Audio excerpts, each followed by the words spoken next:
Hello, everybody. This is Dr. Dan Cardalicchio. I want to welcome you to the Destination Health Podcast, Finding Function in a Dysfunctional World. We're powered by the Suburban Wellness Group. We have a very special guest on today, and I am excited about today's conversation. We have IFBB Physique Pro, Wendy Fortino. Wendy, how are you today? Figure, actually. Figure. I'm sorry. That's okay. How are you today? I'm good. It's a beautiful day outside. Can't complain. Yeah. Where are you in California that it's like warm all the time, right? It is. It's Southern California. I'm in Oceanside, California. And it is, when it's not nice everywhere else, people usually come here for a vacation. So it hits all the seasons here. We're pretty much just even Stevens with like perfect weather all the time. Yeah. Once in blue moon, it'll rain. Yeah, one day there was hail in like the last 3 years I've lived here, and we thought some kids were outside throwing rocks at our window. We were like, "What is going on out there? What is going on out there? And why are they throwing rocks at my window?" You know, Wendy, we had 40 inches of snow in 2 weeks here, and it was not fun. Yeah. And we were not happy. And anyway, I think I'm moving to California soon because I'm jealous. Yeah. That you're in California. So snow is okay. Nice too, though. Not that much, but snow is nice. Sometimes I wish I had a little bit of snow. No, I don't know. No snow. I'm not a snowy guy. I prefer no snow. But for those of you who don't know Wendy, she has an MS in exercise physiology, an undergraduate degree in kinesiology and art. That's an interesting combination. Additional certifications: exercise physiologist, health and fitness specialist, personal trainer, IFBB Professional status since 2011, five-time Olympian contender, that's the big stage, two-time IFBB Pro Champion, one-time Figure International Contender, 2017 IFBB St. Louis Pro Figure Champion. You're a former gymnast, right? You're a former gymnast, former dancer, former half miler. Okay, yeah. So my first question is, I ran the 880. It wasn't the 800 when I ran. Yeah. What was your time, Wendy? Well, it's the same. The 880 and the 800 are, it's just in meters versus yards. Yeah. But so in 2008, 208, and I had to run a 206 to hit a Olympic trial qualifier. And I was so close and I got injured, but that's another story. So. Well, we'll get into that in a second. So I ran a minute 54 when I was in high school. That's awesome. But then I had a bunch of injuries in addition to, and my knees, I've had surgeries on my knees and so forth and so on. So let's go back to that time. Olympic trials, you're looking for the Olympic trials, 800 meters. What happened? Well, I was training really hard, and it's crazy because it's crazy for me to realize how long ago that was, because it seems like it was so recent, but there's so many parts of the story, so many parts of my story that are blurred, that I kind of forget because I've just dove so much into the world of bodybuilding. But I remember being so it was my whole world. Like track was my entire world, you know, and I was living on my own. I was single. I was, you know, just so focused. And it was probably like, it was probably like a few months before, maybe 3 or 4 months before the Olympic trials. And I had met my now husband, Matt, and I was a track athlete. And when I met him, he was a bodybuilder, and he was already training for a contest. And I kind of thought that the whole bodybuilding world was a little bit strange, but I remember on our first date, I got up from the table and he goes, "You have a really nice V taper." And I had no idea what that even meant. And I was, you're sitting there and you're like, "Excuse me," right? You're like, "What are you? What was that?" With a V taper, what are you talking about? So anyway, I was doing my thing. He came to watch me race a couple of times. And then, unfortunately, I got a stress fracture in my foot, which was it was actually pretty common for me to get injured. Every season I would just push myself to the limits and pretty much get some type of like stress fracture or something, really bad shin splints. And so, but I was just like, not this season, you know? And I was just really bummed out. And I remember when I came out of the doctor's office and I found out that I had a stress fracture, I remember calling him. He was a trainer and he owned his own personal training business, and he was training someone. And I was crying and I was like, I don't know what to do. I was like, we had only been dating for like a month, but he was like, just come over to the gym. It was a personal training studio. He's like, I'll put you through a workout and get your mind off of everything. And I just remember when I went over there, the owner of the gym, his name was Ray Artie. He's a professional bodybuilder. Him and Matt, my husband, and a couple of other guys who were bodybuilders, they were like, she should really think about, competing. And I'm like, no, that's not my thing. And they all talked me into it. And I thought, it could get my mind off of being bummed out. And I was able to just do strength training and not put pounding on my foot and stuff. So I did. I trained to do the same contest that he was training to do. And it was like, I think like 6 weeks of training, but I mean, I was already in shape from track, Sure. But it was like 6 weeks of training, and we both did the NPC San Francisco Championships in 2008. And I won the overall. And nice.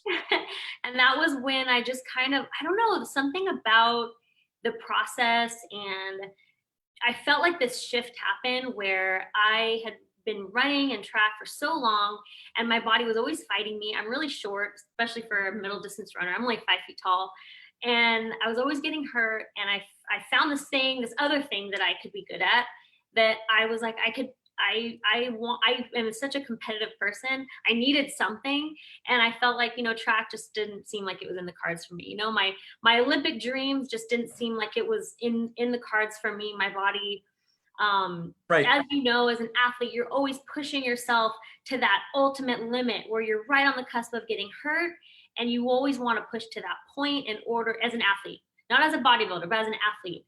And if you push it and you skim underneath it, you're going to reach your ultimate peak. And that, I just always crossed over that. So you went from running track, you went from that 800, and now you're into bodybuilding, right? What was that like for you? What was that transition like? It was actually really easy, believe it or not, for me, because my whole life I had pretty much been holding back on, I'm such a mesomorph. I always would laugh when I was a track athlete. I didn't really lift weights, and people would, wonder why I wasn't doing more strength training to, kind of go along with my training. And I'm like, if I lift a weight, I blow up. Like, you don't and be like, oh yeah, women always think that. I'm like, no, you don't understand. Like, I don't know what is going on with my genetics or whatever, but I am a total mesomorph. Like, you don't even understand. So when I started lifting weights, that's exactly what happened. I started lifting weights, and instantly, I gained more muscle in the first like 6 weeks of training than I probably did the whole rest. That's usually how it goes. You start lifting weights. And I was like, I'm finally not having to fight my body so much, trying to stay smaller and more compact to be a runner. I'm just kind of going with what my body wants to do, So what was that? What was it like to get that IFBB Pro card? You started off in the NPC, and it took you 2 or 3 years to get your Pro card, right? It did. Tell us about that. Was there a lot of struggles during that time? Ugh. A lot of ups, a lot of downs. Yeah, your eyes just rolled. You're like, of course it was, Dr. Dan. So what was that like for you? What were those struggles? That's the first question. Yeah.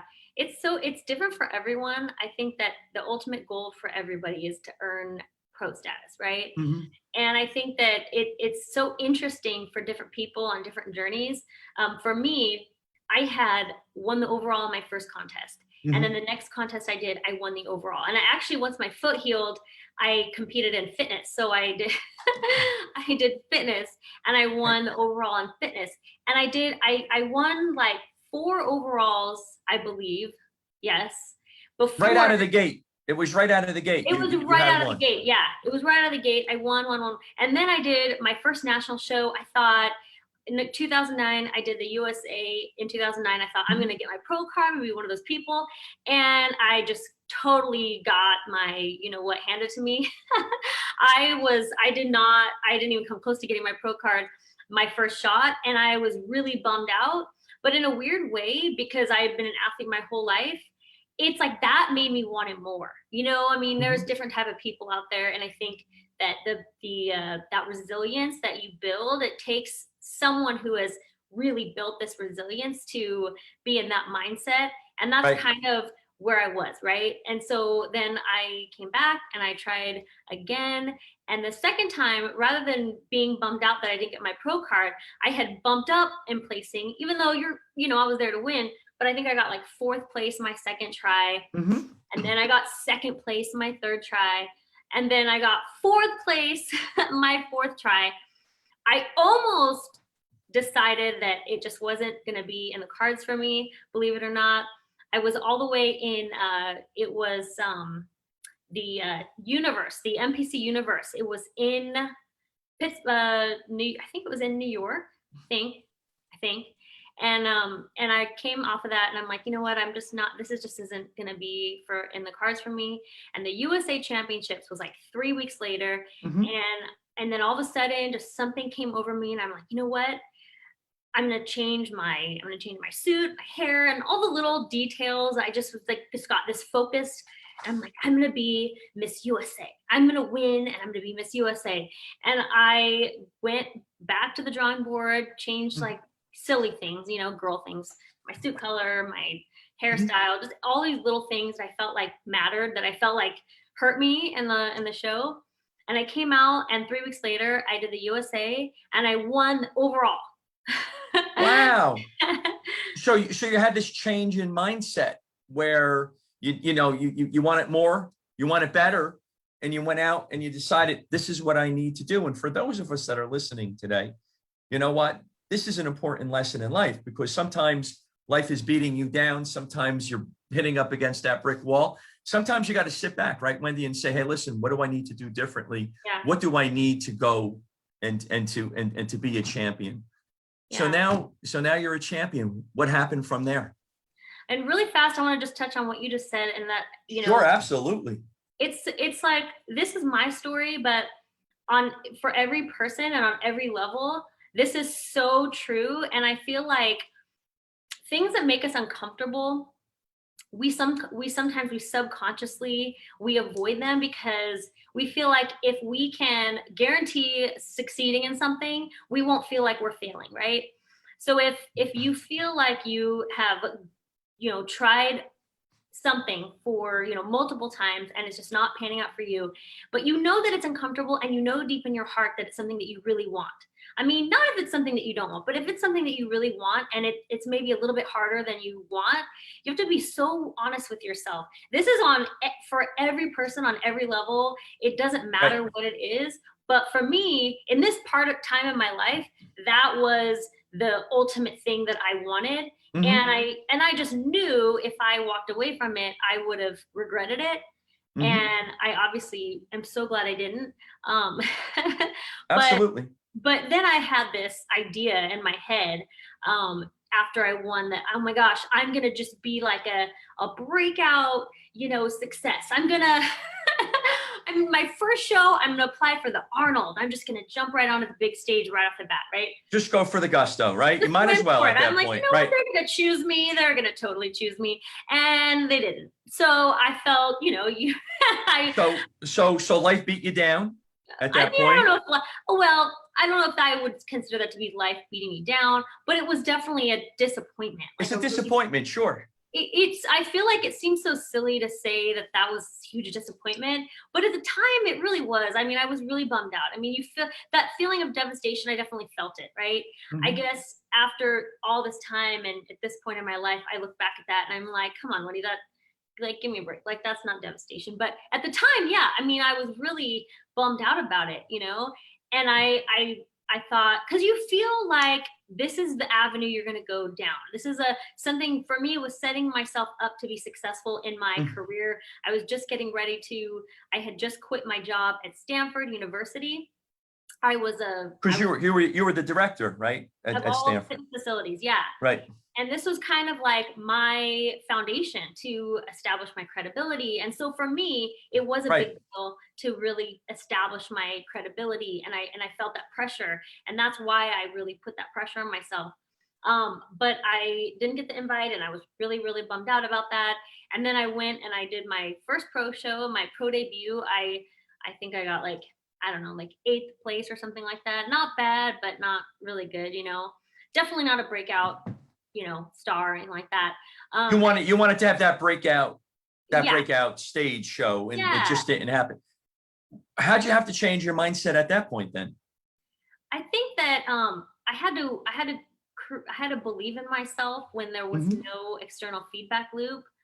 And there's a difference between believing in yourself and being delusional, and believing in yourself and doing what it takes to get what you want.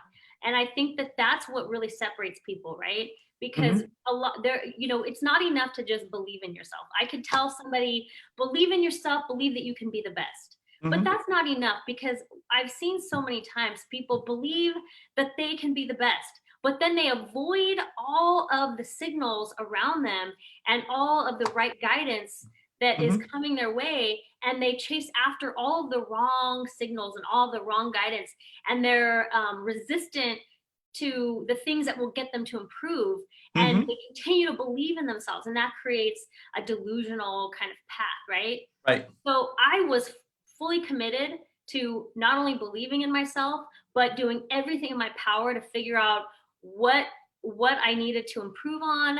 I was absolutely, totally not delusional. I could take very hard criticism.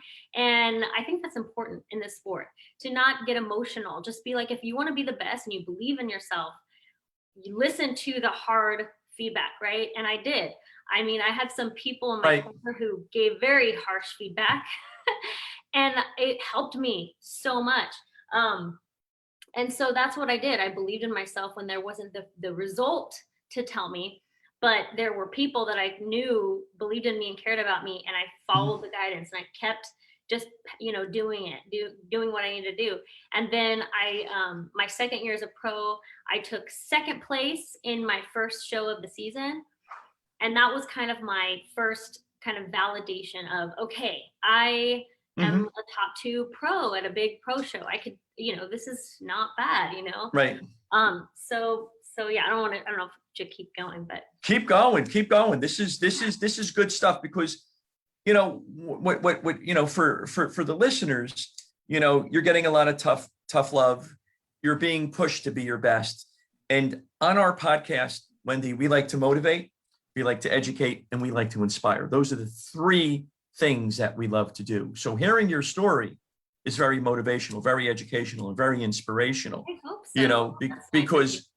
Because what I say, and I've said this on the podcast before, and you mentioned the word uncomfortable. If you want to be successful, whether it's, IFBB Pro, a doctor, shoemaker, what it is, how comfortable can you manage being uncomfortable in life? I think that's a very powerful statement. So, you have to be comfortable being uncomfortable, because without that, you're not going to go anywhere in life. And that's very important. So please continue on. I mean, and I think you have to be honest with yourself. I mean, what is uncomfortable? Doing what is comfortable. I mean, that happens a lot too. We do what comes natural to us, and we convince ourselves that we're doing something uncomfortable. And I have fallen into that trap so many times. I'm not accusing anyone of doing something I don't feel like I've done myself. I mean, I personally have definitely fallen to things that are easier for me to excel in, and I convinced myself that I was getting uncomfortable, right? And I've lately tried to, I'll tell you more about that later, but I've tried different things lately that try to really truly get me to be uncomfortable. But so what are some of those things that you've tried? What are they? Sharing things that I feel like, well, for me, getting a minor in art, I had not touched art in ages, and I have not practiced in ages. And I don't by any means think that I'm really good at it right now. I'm practicing, and I'm it's very uncomfortable for me. But every day I like practice a little bit and I share it with my followers. And it's not comfortable for me to do that, but that's exactly why I'm doing it. It's like, it's raw, it's real, it's something I'm working on and working through. And I realized that I avoided it for so long because I didn't think that I could just pick up a pencil and be really good at it right off the bat. And I mean, that's like something that was uncomfortable. It's like out of my comfort zone. Even though I know I could be good at it, it's still not comfortable for me, Right. you know? Listen, I mean, that's a still example, but that, something like that. But that's the juice of life, because that's where personal growth happens, is that when you're uncomfortable. So it seems like you're taking all the lessons that you learned from the IFBB and you're applying it to your life, right? Right. Yeah, exactly. So Yeah. how do you apply those lessons that you've learned to your life? Oh my gosh, that's why I think bodybuilding is so awesome, because it is so different for everybody. Not everybody has to, become a pro in order to experience the same type of journey where you become the best version of yourself. One thing I will note that I think is interesting when people go and they challenge their body to this extreme level, right? Because it's an extreme level. It's not, something that you maintain for long periods of time. Getting shredded and getting muscular shredded and that optimal moment in time is not an ideal moment that you maintain for a long time. So it's definitely an accomplishment. And to get to that point, what I've noticed is people, they discover so many things about themselves that almost get pushed down and in like a dormant state. And because, you're pushing yourself, it kind of surfaces emotional baggage that I feel people have pushed down for so long. So you're struggling, you're pushing yourself through cardiovascular training sessions that are hard. When you're hungry, you're strength training and you're pushing yourself to the limits, your body fat is getting low. Suddenly you start reflecting on your relationships, your job, like things that have kind of been pushed down. Everything seems to happen in an emotional state when you're like at that heightened peak of what you're doing with your body. And that is something I've really noticed across the board with people, is when they get their body to this level, like all kinds of stuff just surfaces, about their life in general. It's so much more than just what meets the eye, I find this fascinating, this conversation. And I know that our listeners do. And we have a bunch of people watching us. So if you have any questions, put them in the comments section, and Wendy and I will be more than happy to discuss. I'm having trouble putting it on your page. I don't know. Facebook does these things sometimes. It gets me upset. It gets me upset. So when you were working out, what did you learn about yourself in your life? What was your emotional baggage, if you don't mind me asking? I think, for me, something that I still get uncomfortable with, and I guess something that I guess was fortunate for me when I started, after I earned my pro card. I think a couple years after that is probably when I started my Instagram account. Before that, like a couple years before that, I had started an Instagram page or a Facebook page for an athlete page or whatever. And I had, I've always struggled with really expressing myself, because I guess you could call, I feel like I'm a people pleaser. I've always been someone who, I don't ever want to upset anybody. I don't like making people feel uncomfortable. And I feel like that's something that people have, made me feel like I make them feel uncomfortable. Just different interactions I've had with people where they make me feel like I'm making them feel uncomfortable. And I just have always been I never knew how to express myself, And I think what was really cool for me is, when I started sharing my thoughts, when I started my Instagram page, it was like in 2014, I guess, I would just start making like posts, kind of like almost journaling, and I would post like a photo that inspired me to like express some type of emotion or tell a story or whatever. And I started acquiring, people started getting to know me and I started getting to know them. And I felt like I was able to connect with people in a different way. And I was able to relate to people and have people relate to me in a way that I didn't really feel like I ever could before. Just trying to share my struggles in my journey and just, when I, workouts and things that I know it seems so silly and basic, but like in 2014, not many people were really doing that, And so, so I was really feeling like I was finding my voice and sharing more about myself. And I kind of have found myself in just, right. You came into your own, right. Being able to like communicate with people in like for real, really getting on a platform, having a platform, it gave me a voice. And I feel like that would not have been possible if I didn't go through the journey in the sport of bodybuilding that I have. It kind of gave me an outlet and I had a platform and I was able to share it.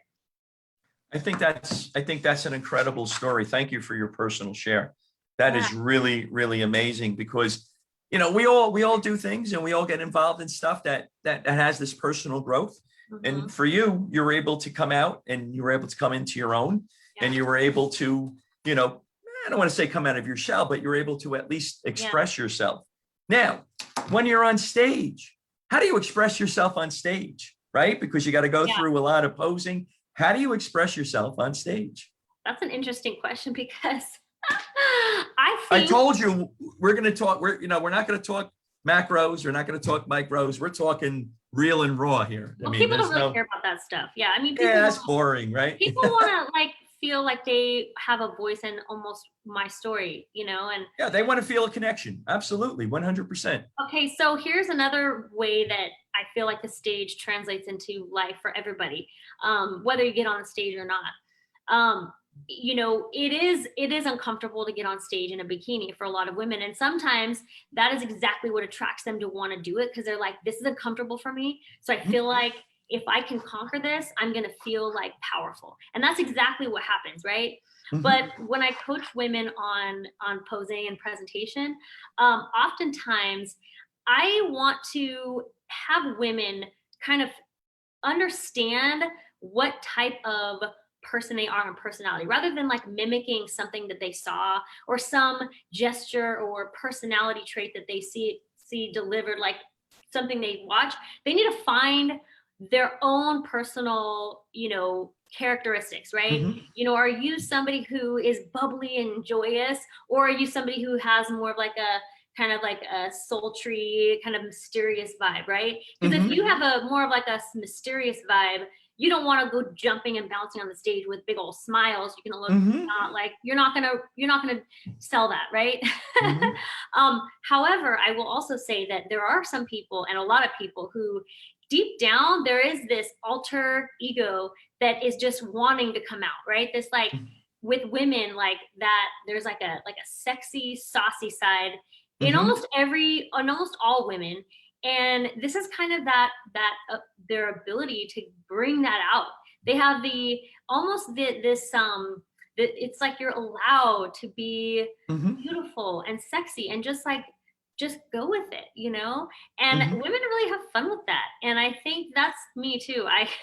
I'm definitely a lot more, I definitely express myself more in that way on stage because it's fun and I just get to be that version of me that's really me, but I definitely feel more empowered. I feel powerful. I love feeling confident and I love helping women feel confident and men too. I mean, obviously men, it's different, but I always tell people if you are not convinced yourself that you are beautiful and confident and that you have it going on, you're not going to be able to sell that to somebody. You can't expect yourself to go on stage and be shy and not believe in yourself and hope and pray that they're going to think something different because you're selling that to them. So if anything else, shake yourself before you go out there and just have a pep talk with yourself. If I'm there, I'm probably giving you a pep talk and fake it till it's real.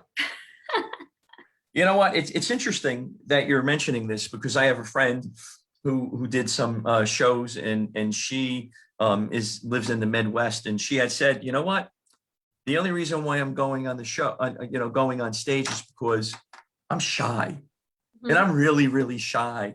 And I have a tough time even talking to people, and I want to get out there, and I want to be judged, and I don't care what they say, so we helped her get out there too.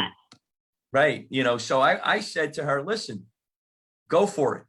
I'm here to support you. Our group of friends are here to support you. Whatever you need from us, let us know. We said, we'll fly out to the show. She's like, no, that's a little too much. She said, with signs, get pom-poms. Yeah, right. I was going to say her name, but I won't say her name because she'll be there. We can do a little cheer in the aisles there.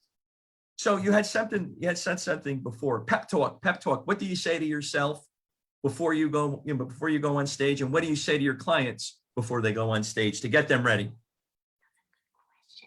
Okay. You like that question, don't you? Ah, that was a really good question. Well, for me, I say, you got this. Like, this is what you're here for. You've got this. Like, look out there right now.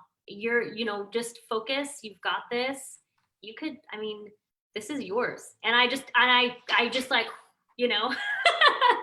like, I got that. Like, I'm the one. I am the one, right? You have your power move where you're ready to go. Right. Yeah. Force field. No. No. And it's funny because not as intense. In my mind, I am so intense with myself. I really do. I have so many doubts in myself. We're all human, and I doubt, I feel like you said the word imposter a while ago before we get on the call.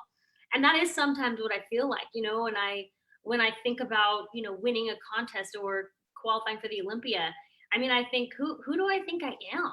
Look at what I'm trying to do, or, I feel like I'm an imposter. Like, there's just, with all the people out there, but then I have to just shake myself. Like, of course you can do this. And so it's kind of similar with our athletes in that, I think that, like I said before, there's definitely a huge distinction between believing in yourself and doing what it takes to get and set yourself up for success. Right. You cannot have one without the other. And that is so important because, people think that, oh, so I just believe in myself. It doesn't work that way. You can't not do your homework and then you show up and you haven't set yourself up for success and then expect this crazy, belief from other people and, say you can totally, you have to do your homework. If somebody has done all their homework and they've set themselves up completely for success and they are absolutely at their best, I will look at them in the eye and I will say, you are absolutely winning right now. You've already won. You've already won, right? Feel like the champion you are.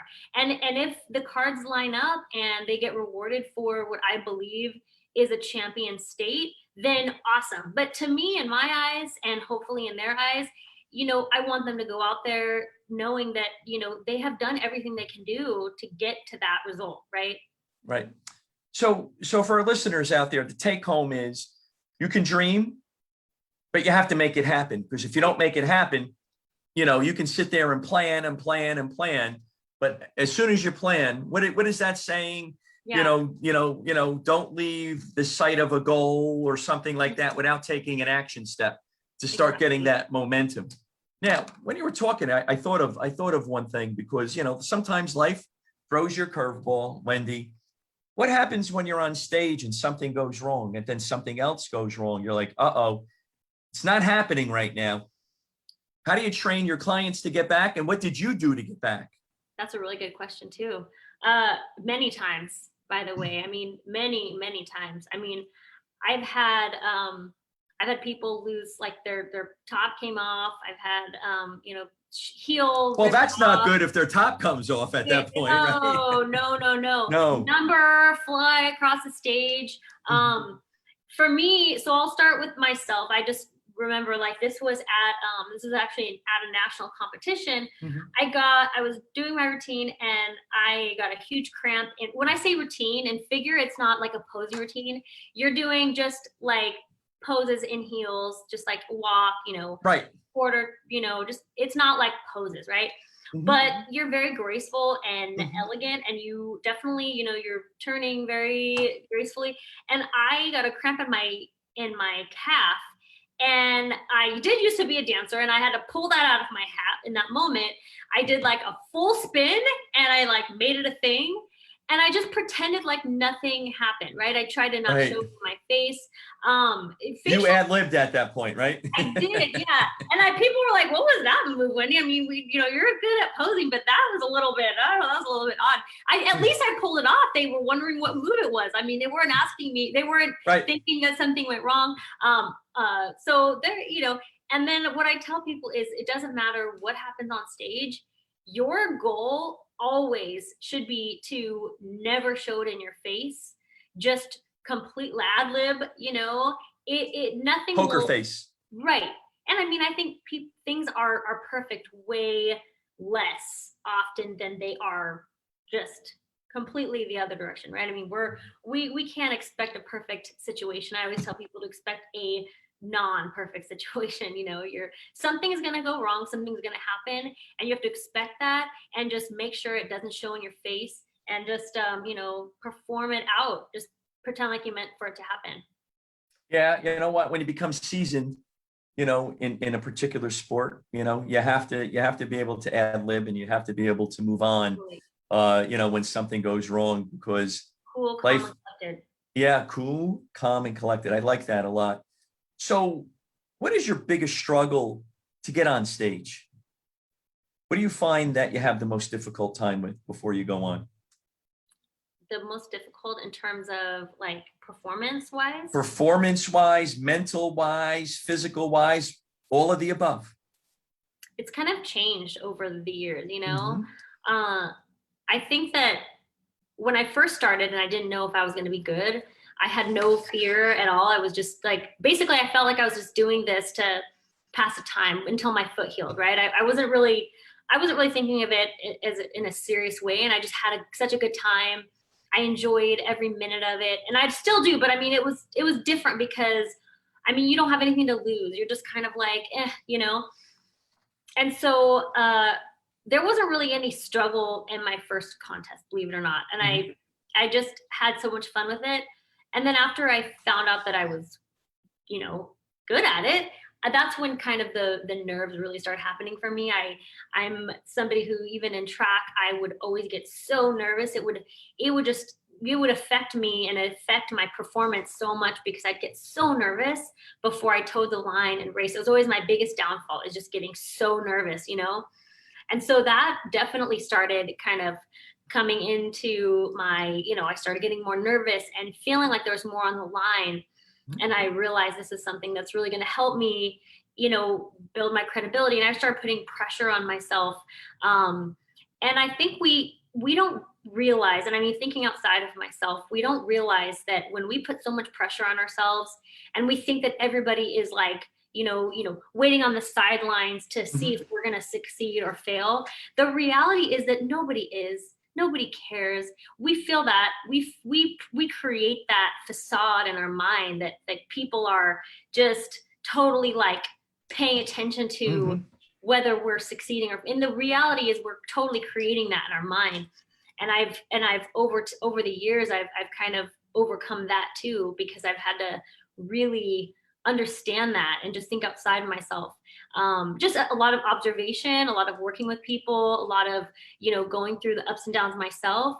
And I think at this point, I've gone through so much in my life. And I mean, there are some health things that we don't have to talk about, but some pretty big struggles that I overcame health-wise in, a couple years ago, that made me feel like it doesn't even matter anymore. And that was probably the biggest shift for me, was, about 2 years ago, when I went through something really traumatic. And I think that was probably where the shift happened, when it came to putting all this pressure on myself. That was when I had that, like, out of mind experience and self-awareness and the ability to really understand what I just told you, and realize that nobody cares. Nobody's cares whether you succeed or fail. If you walk away tomorrow, nobody's gonna chase you down. You walk away tomorrow and the next person just will step in. So you decide when you're gonna come and when you're gonna leave, and make your presence known.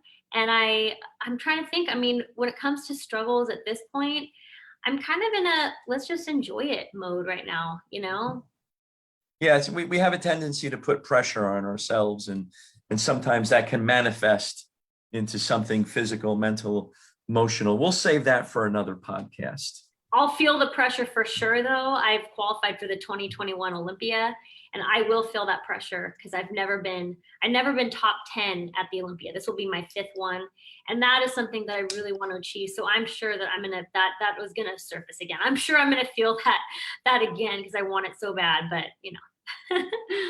You'll get there. I have a feeling with your mindset and with the way you approach life that you're going to definitively be in the top 10. Okay, you said so. I'm taking it. All right, you're going to take it. I'm going to make my prediction now, top 3. I like that. All right. So there you go. I'm in your corner. All right. I'm going to text you and say, okay, where are you? What are you doing? Don't eat that pizza. Don't eat that pizza. Let's go. Let's get that piece of chicken going. And we'll be all right. You're like, oh my God, no more chicken. But we'll discuss that personal struggle on another podcast. Let's shift a little bit. We were talking a little bit about a pandemic and how important it is to remain in shape, and how important it is, you and I are living in somewhat parallel universes here, Yeah. Nutrition, fitness, it all, functional medicine, it all comes into play. What are your thoughts about this? Well, I mean, I think it's really unfortunate. The fatalities are in large in part due to the state of the health of our nation. That's what is unfortunate, right? I mean, we have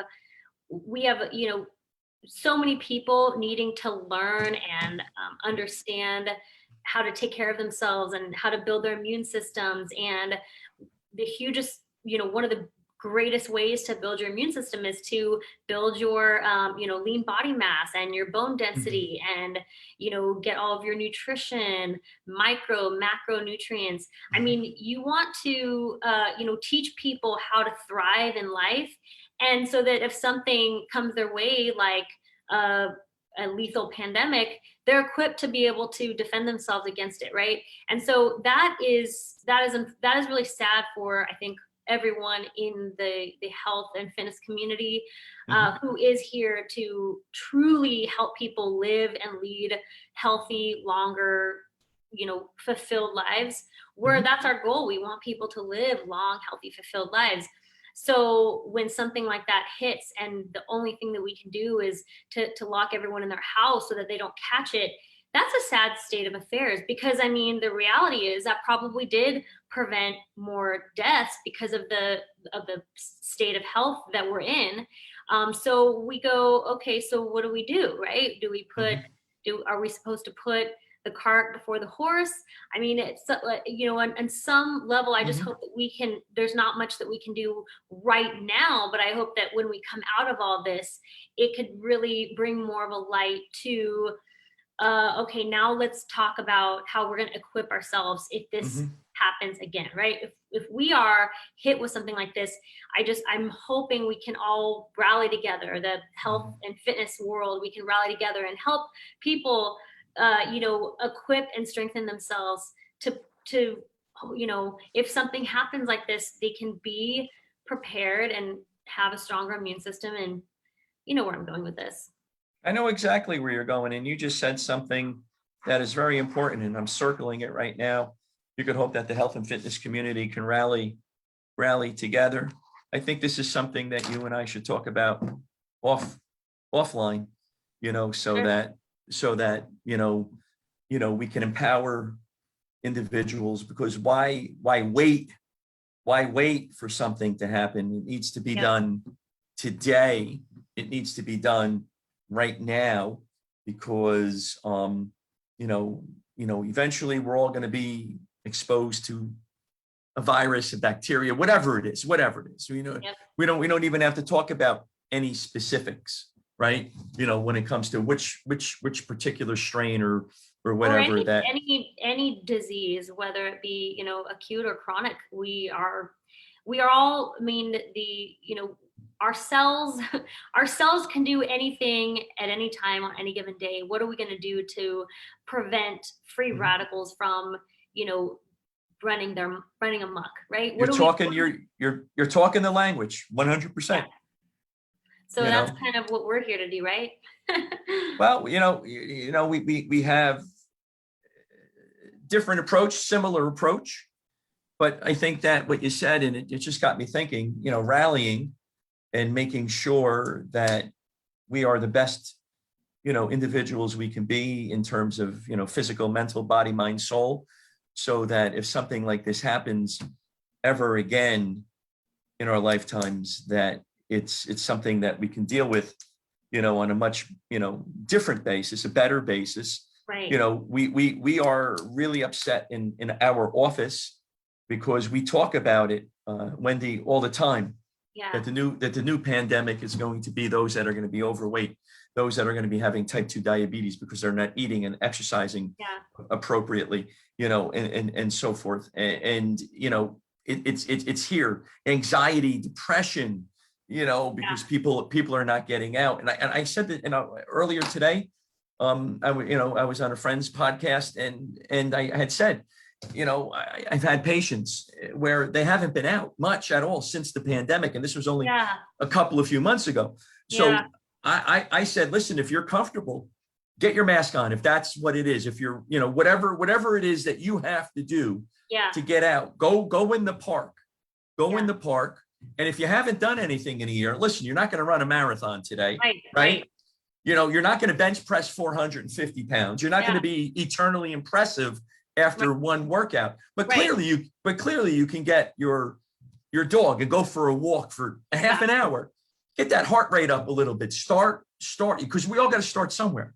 Right. And I want to be welcoming about it too, because it's interesting that you said that, because for me, it's like, okay, so I compete in the world of bodybuilding, right?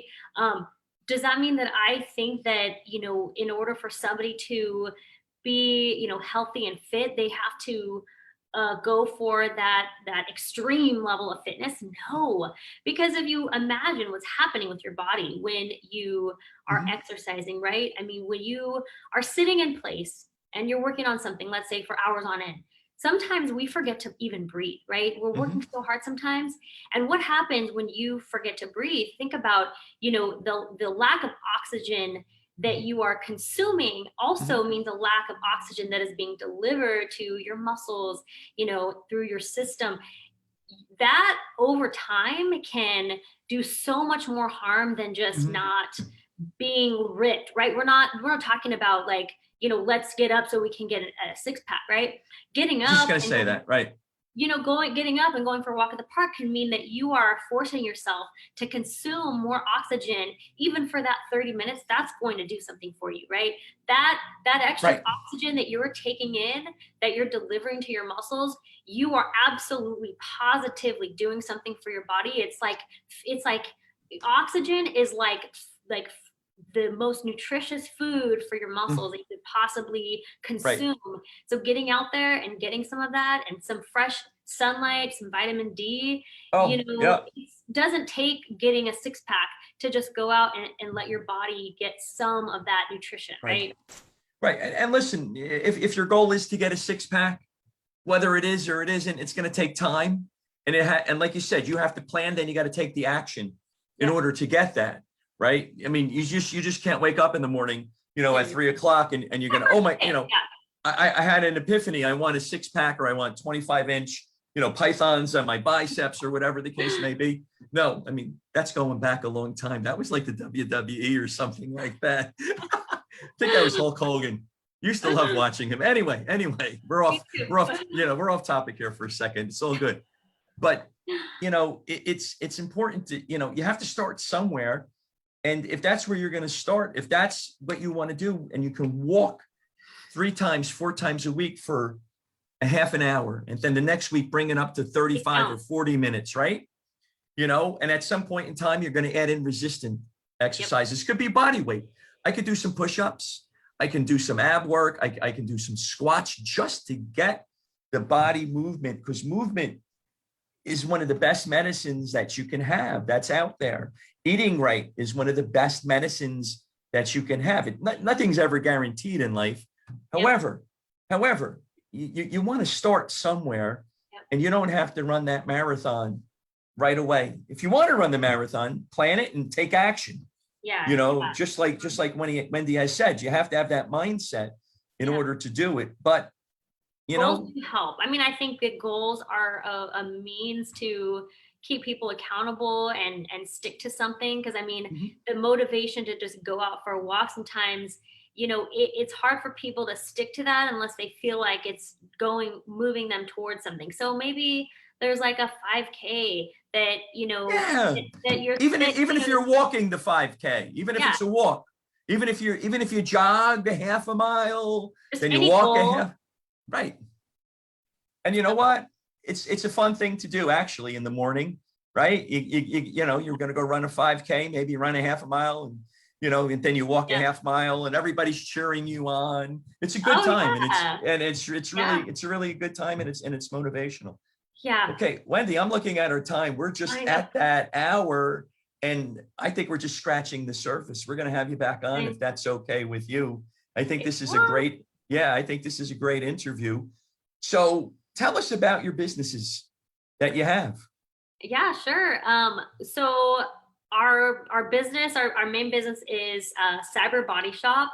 And so our original vision with that was, our original vision with Cyber Body Shop was, you know, when we launched it in 2012 or 2013, we wanted to create a platform to have like a digital products, right? Like a network of digital products to solve multiple problems that we were, you know, encountering and be able to help more people. And so that's kind of what we've done. So we started with Cyber Body Shop, and that's our team name too. So we coach athletes for contests.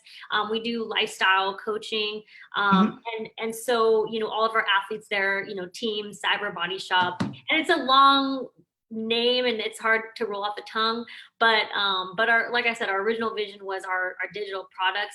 And so then I also have a Polished Presentation is my digital posing virtual product. And so I haven't been able to help as many people as I would love to help.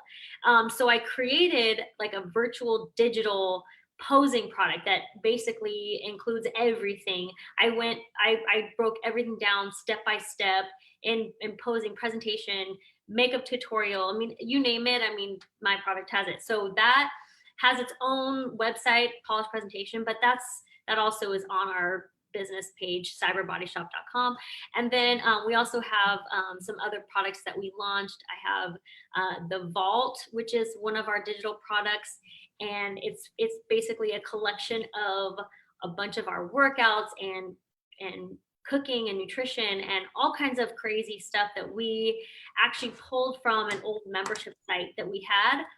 And it is just chock full of just everything. My entire program basically that I do, it's on the Vault. And then also is it the vault.com that they can go to? cyberbodyshop.com/vault. Got it. Yeah. But if you go to cyberbodyshop.com, all of this can be found there too. Okay. Yeah. And so we also have I have a digital product.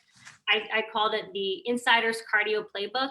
And it's basically like a kind of an inside look at every mode of cardio that you will ever encounter in the gym, the pros and cons, the, you know, contraindications, the everything that you basically need to know about, and also kind of a breakdown of how to periodize your cardiovascular training and help it work. This is great for you when it comes to like merging it with your strength training. Right.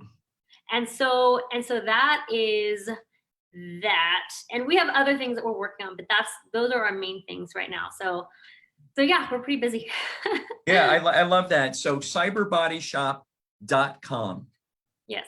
So you know what, for everybody listening, I recommend Wendy. I mean, Thank you know, you. we're in the middle of this, or hopefully towards the end of this pandemic, and you know, and you need to remain healthy, and exercise is one way to help build an immune system and build an immune response.